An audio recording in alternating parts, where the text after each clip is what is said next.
Hello, everyone. My name is Xavier Corley. All my life, I have been told to be cautious of what I do and who I am around. My mother would remind me when I went out to certain places or areas that I am an African American male. In this day and age, the Black Lives Matter movement has truly risen and shown us the world's true colors. Throughout all the protests, there have been some that contain violence from the protesting side due to the cruel actions of some law enforcement officers. It is only human for one to get angry when they see the brutality and unfair treatment. Everyone wants things to be fair and see wrong put to justice. But life is not always that simple. You have your justice, and I have mine. We are both ordinary men, driven to seek vengeance under the banner of justice.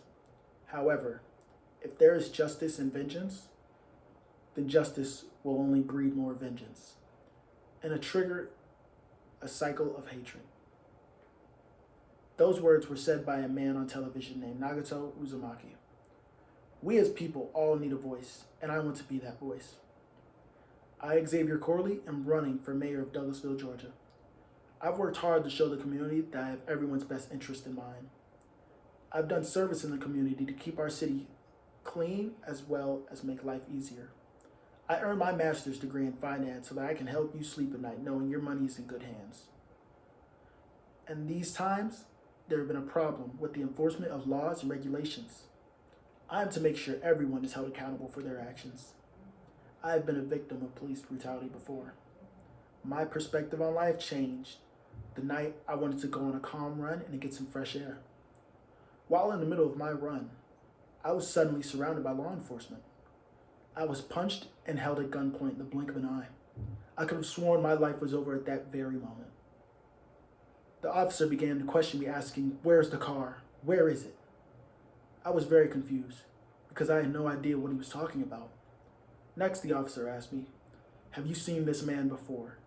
and directs my attention to a man standing there who I've never seen before. I replied to the officer, "No, I've never seen that man in my life." The officer suddenly hit me again and said, "Don't lie to me." This man said he saw a man walking around his house around 10:30 at night. Suddenly, a young lady came outside and asked what is going on. The officer replied, saying that I was seen walking around the man's house, to which she interrupts and explains that she had seen me running around the neighborhood all night instead. The situation began to settle, and I was helped up and sent home.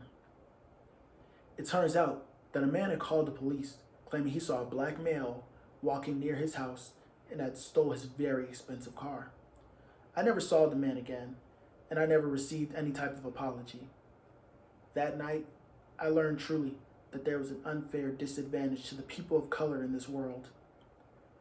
That night was swept under the rug, and I never received any justice for my attack. I refuse to let that repeat. I plan to carefully manage the officers of law enforcement that are sworn to protect our city and the citizens that reside within it. I will make sure that everyone has the opportunity to be seen as human as anyone else. I promise you can expect things to change everyone as equals in our city. Everyone wants things to be fair and see wrong put to justice, but life is not always that simple. Before this ends, I want to tell you all that everyone must come together to create a brighter future. A future where wrong is to be punished regardless of one's status and shall face the repercussions of their actions. I can be the one to help us create the future and make it the present. Vote for me as mayor, and your voice shall be heard.